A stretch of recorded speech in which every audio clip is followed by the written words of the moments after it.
Buh, kok ora tekan? Loh, kok nggak sampai ya? Padahal aku sekarang ngadeg loh. Padahal aku sambil berdiri loh nih gitu. Diambillah batu lagi. Dan suara itu masih yang itu tadi, tek tek tek tek tek, masih gitu.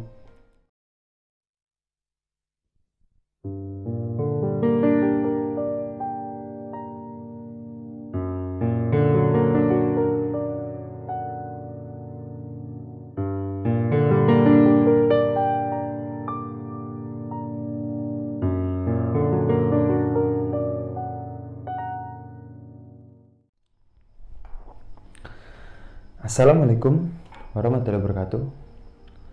Bertemu lagi di channel Horror Voice, dan ini adalah cerita ke-33. Bersama gue Aldi, gue di sini akan bercerita tentang pengalaman temen gue. Dan temen gue ini tuh masih tetangga ya. Berbeda dusun dengan gue.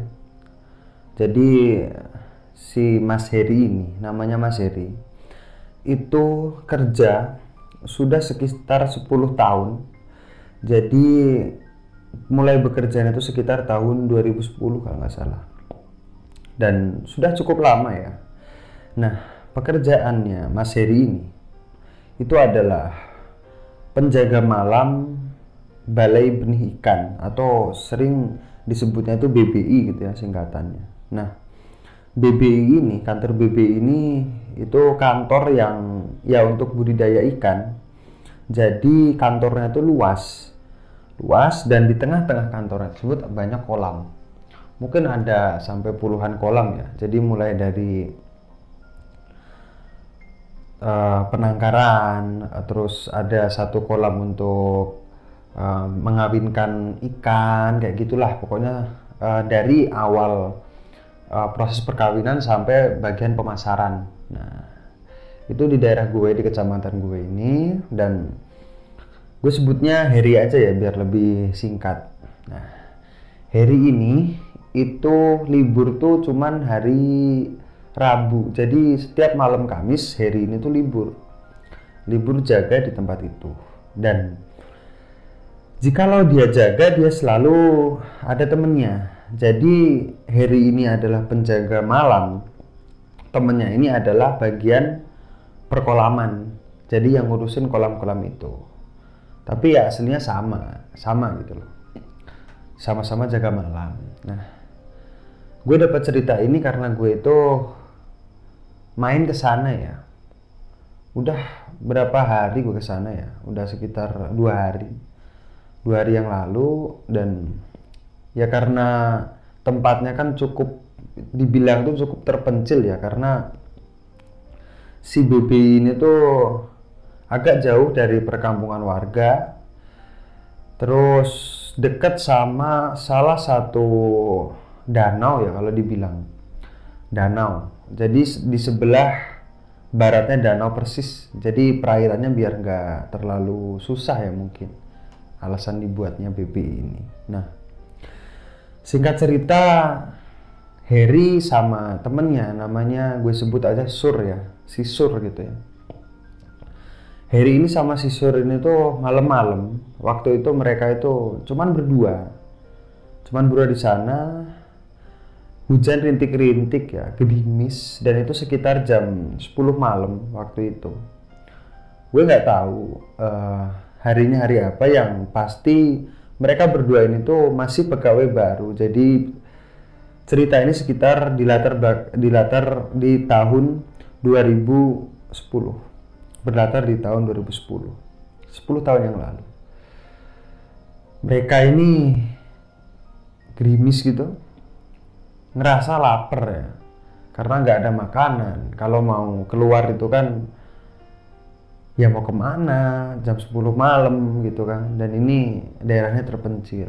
Her, aku ngeleh, ada sisur, aku lapar. Lapar ya makan, nggak bilang kayak gitu. Nah iya makanya makan, ayo makan apa yo? Wah, di sana ada ubi tuh, di pagar itu sebelah selatan, di dekat Kalen. Kalen itu jadi apa ya, irigasi gitu ya, sungai kecil gitu.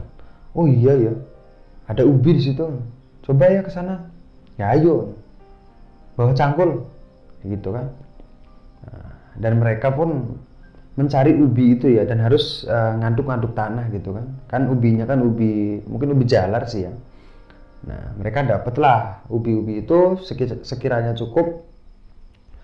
Mereka kembali ke tempat semula di kantornya itu ya. Nah, mereka ini bersihin ubi itu dengan aliran air yang mau mengarah ke kolam itu. Dibersihin gitu kan. Bersihin. Nah, waktu mereka bersihin, mereka sebutnya itu apa ya? Hatcher kalau nggak salah. Jadi itu satu rumah, satu tempat yang itu untuk penangkaran benih-benih ikan yang masih kecil-kecil, masih bayi gitu. Ya, gue sebutnya ya hatcher aja ya, karena gue agak lupa sih namanya apa. Pokoknya dari ruangan itu kedenger kayak ada paralon yang itu kayak dipukul-pukul, tapi dipukulnya tuh paralon sama paralon gitu. Jadi mungkin suaranya kayak dek dek dek dek tuh terus. Her, suara apa ya? Sisur gitu kan. Alah, kok ya arti baik, kok nggak tahu aja. Di situ tuh memang ada yo, udah tuh. Wah, lah aku keganggu ya suara kui. Aku keganggu karena suara itu. Udah biar kita tuh nggak ganggu dia. Terus biarin, mungkin ya senengannya gitu. Loh, lah aku ngerasa keganggu kok. Wah, nggak bener iki gitu kan. Nah, si Sur ini kan merasa keganggu ya. Si Sur merasa keganggu, Mas Sur ini. Si Sur ini ngambil satu batu yang ada di seputaran mereka bersihin si ubi tadi. Diambillah satu batu itu dengan maksud untuk dilempar ke arah ruangan yang hatcher itu ya. Mau dilempar ke sana biar suara yang peralon sama peralon tadi diketuk-ketuk itu berhenti kayak gitu kan. Alah, tak golek ke watu, tak balangi wae, meneng. Tak carikan batu. Aku timpuknya aja biar diem gitu. Terserah lah Sur gitu. Dilemparlah si batu tadi. Dilempar dan setelah dilempar, loh, kok ora kena? Padahal bangunannya gede nih semono loh, aku ngepas ke seng. Loh, kok nggak kena? Bangunannya segede itu, aku ngincernya seng itu, kok nggak kena yo gitu. Alah, kamu ngelempar batu aja nggak bisa gitu kan. Mau gaya-gaya ngerasa keganggu kayak gitu kan katanya Harry ini. Diambillah batu lagi. Dilemparin lagi. Nggak ada suara apa-apa. Jadi batunya tuh nggak sampai. Dan lemparan yang pertama tadi, Mas Sur ini tuh posisinya itu masih jongkok ya. Jadi ya mungkin lemparan batunya itu memang nggak jauh gitu kan. Nah sekarang sambil berdiri yang kedua ini nggak sampai. Batu itu cuman ada di samping si hatcher tadi, cuman trek cuman gitu. Jadi dia tuh ngincernya tuh di seng itu penutup atapnya itu. Kok ora tekan? Loh, kok nggak sampai ya? Padahal aku sekarang ngadeg loh. Padahal aku sambil berdiri loh nih gitu. Diambillah batu lagi. Dan suara itu masih yang itu tadi, tek masih gitu. Ambil batu lagi, dilemparin lagi dan sekarang kena. Kletak, kena di seng itu dan suaranya pun diem. Wis, ora bakal ganggu. Aku ngerasa keganggu kok karo sing nunggu kono semen. Udah, sekarang nggak ganggu. Aku ngerasa keganggu kok sama penunggu di situ. Ya udah, sekarang nggak ganggu lagi kan. Nah, lanjut mereka setelah semua ubinya dicuci, mereka ini masak ya, dan itu dikusnya di kantor yang itu kantornya berada di sebelah timur. Jadi ada dua bagian kantor gitu ya. Jadi yang ini kantor untuk sekretariat. Nah mereka masak di sekretariat, Terus di seberang, jadi ada kolam banyak itu. Sebelah baratnya paling ujung itu kantor untuk ruang pertemuan sama pembenihan ikan kalau nggak salah ya di situ. Nah, si Hatcher tadi itu di samping si sekretariat itu, kayak gitu. Dan itu adalah jalan keluar masuk intinya gitu. Jadi kan ada 2 gerbang. Jadi gerbang yang pertama yang utama itu yang dekat sekretariat, dan gerbang yang kedua itu gerbang yang menuju ke pembenihan tadi, kantor-kantor pertemuan sama pembenihan itu yang sebelah barat. Itu gue lupa cerita sih, sorry. Nah, mereka setelah ubinya masak, ubinya matang, mereka ini makan di depan sekretariat yang itu sebelah wetan, sebelah timur gitu kan. Mereka makan, enak-enak makan ya, enak-enak makan. Tiba-tiba listrik yang ada di situ waktu mereka enak-enak makan sambil ngobrol gitu kan, listrik di bagian BBI tadi ya, jadi nggak sampai ke mana ya, ke kampung-kampung tuh nggak, jadi cuma di situ aja. Tiba-tiba mati, cekrek mati. Wah, mati sopo ki jail si Sure kan gitu kan. Dan akhirnya udah dinyalain aja wong deket ini gitu. Dan dinyalain lah, cekrek nyala semua lampu. Mereka lanjut makan lagi, lanjut makan. Dan dari pagar ya, kan itu posnya pagarnya ditutup, di pagar di pintu utama, gerbang utama itu kayak ada yang nendang. Jadi der ger gitu kan, geter gitu kan, der ger kayak itu kan 3 kali. Lah Harry kan ngelihat sama si Sur ini, Sur tidak ono mbone wong mancing, Sur mungkin orang mancing, coba dilihat kayak gitu. Mau masuk nggak bisa gitu, karena jaraknya cukup jauh ya, ada mungkin 100 meter itu jarak mereka makan sama si pintu gerbang itu. Wih, mancing orang ngabar-ngabar, kancamu gue mancing nggak ngabar-ngabarin temenmu itu kayak gitu kan, ya mungkin temenmu lah gitu. Ya wes tak tili, ya udah aku lihat kayak gitu kan. Nah, si Suro kan jalan sambil bawa ubi itu kan, sambil dimakan. Dan dilihat itu nggak ada apa-apa di situ, nggak ada orang satupun, orang nggak ada di sana, nggak ada orang.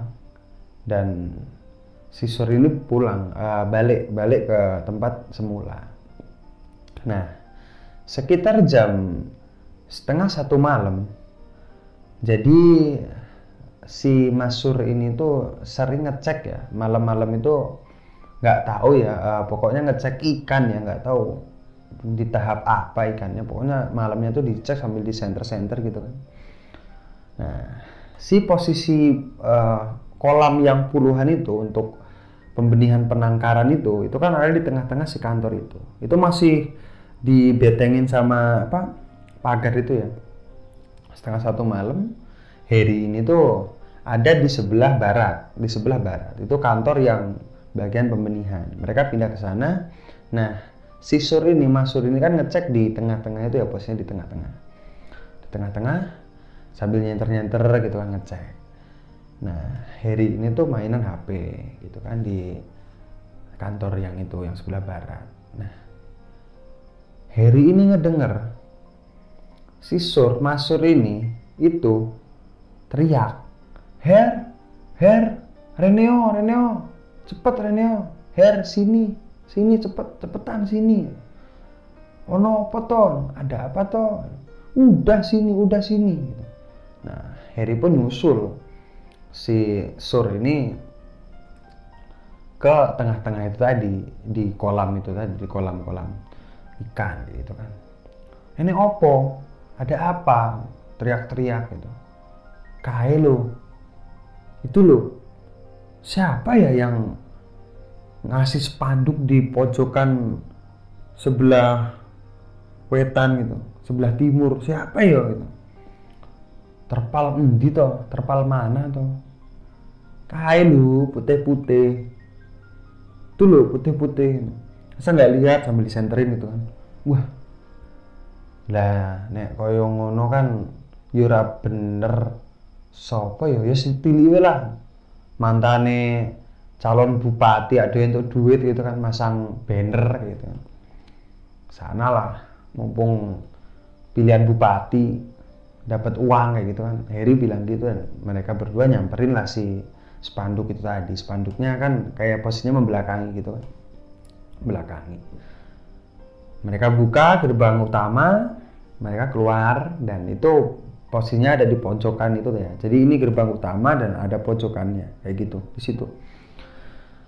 Nah, dan Harry sama si Mas Sur ini itu yang ngelihat tadi. Jadi kayak terpal, kayak baliho gitu kan. Baliho dari dekat. Baliho. Tapi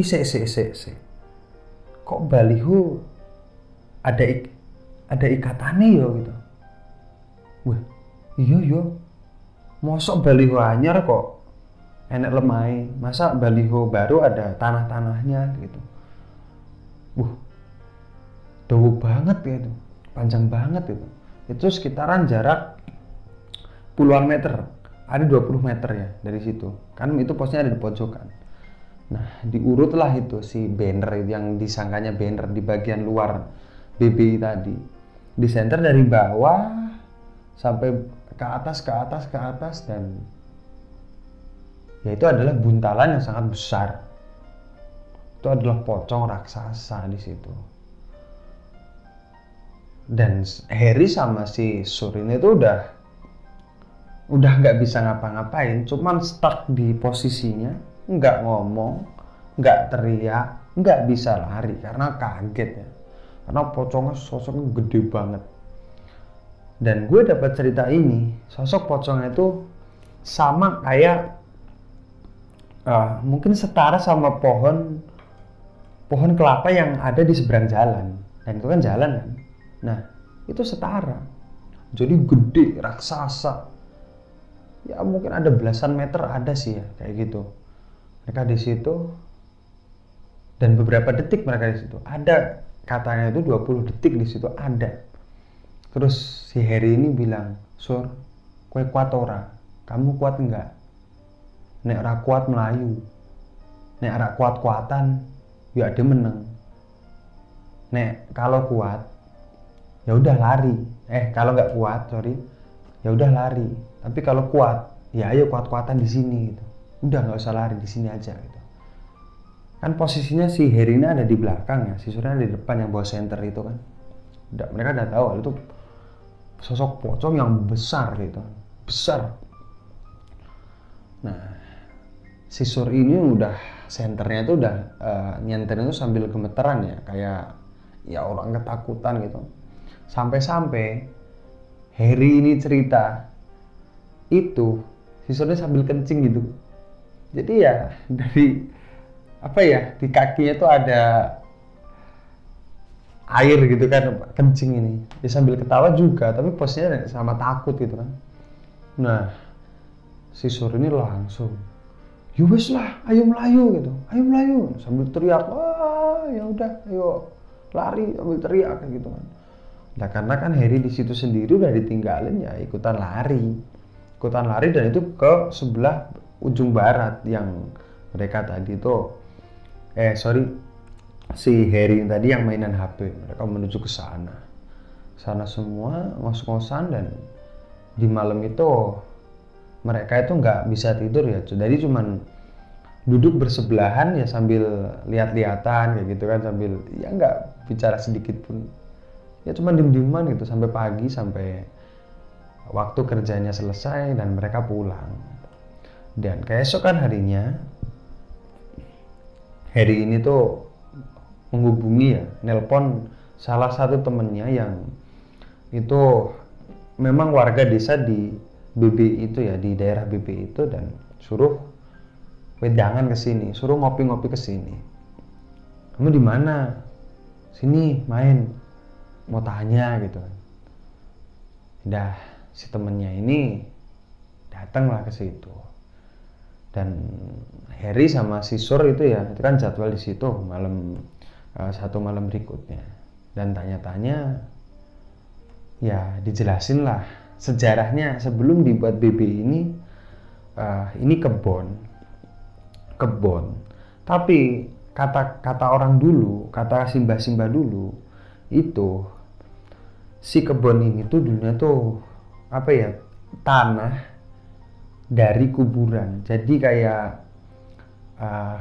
ada kuburan yang itu dipindahin ke sini, terus dipindahin ke tempat lain, kayak gitu. Jadi ini tuh tanah bekas kuburan.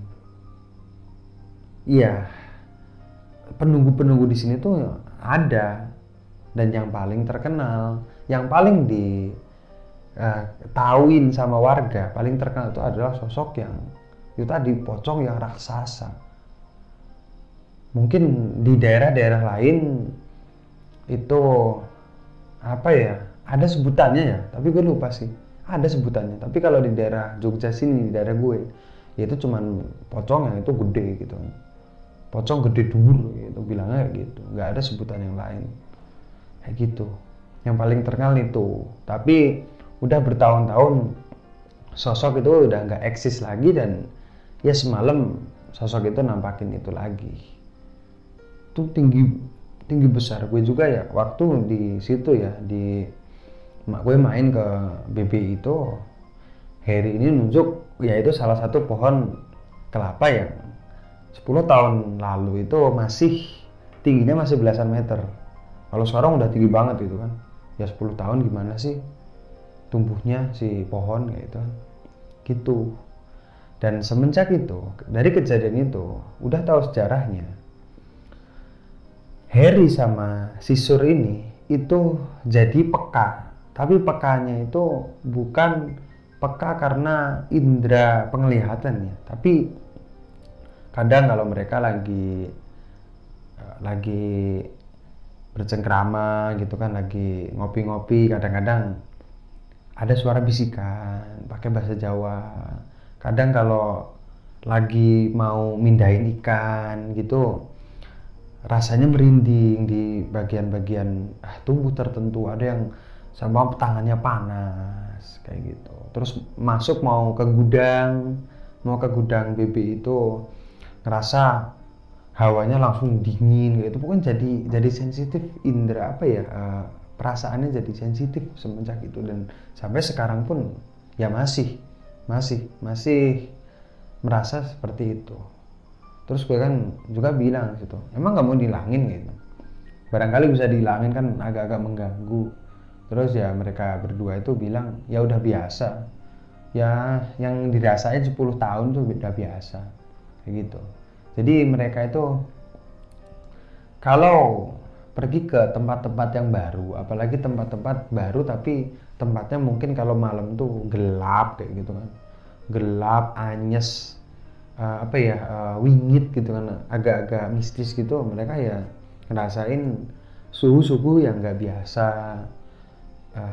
Tangan-tangan suka ada bisikan, tangan, kaki itu kadang merinding kayak gitu, jadi agak sensitif seperti itu. Dan gue itu ditawarin ya di situ. Jadi mereka ini tahu kalau gue itu punya channel cerita-cerita mistis ini ya, cerita horor. Mereka itu punya temennya itu ya suka explore tempat. Jadi kayak mungkin tokoh spiritual lah, apa sih kayak gitu. Ya kalau mau cari cerita ke sana, gue direkomendasiin gitu. Atau mau penelusuran kayak gitu ya, gue nggak tahu sih ya. Channel ini mau dibuat entah ada penelusurannya atau gimana, gue belum bisa jawab ya gitu. Jadi ya sementara ini masih tentang cerita-cerita horor aja kayak gitu. Dan info untuk teman-teman yang udah ngirimin, mohon maaf kalau ceritanya belum sempet gue angkat di channel Horror Voice ini karena gue harus filter ya, harus nyaring. Dari gue total kemarin tuh ada sekitar 70 cerita ya, dan otomatis gue setiap harinya itu harus ya kadang tuh membawakan 2 cerita. Jadi gue buat video dalam satu hari itu 2 cerita ya, gue harus filter itu, harus menyaring itu.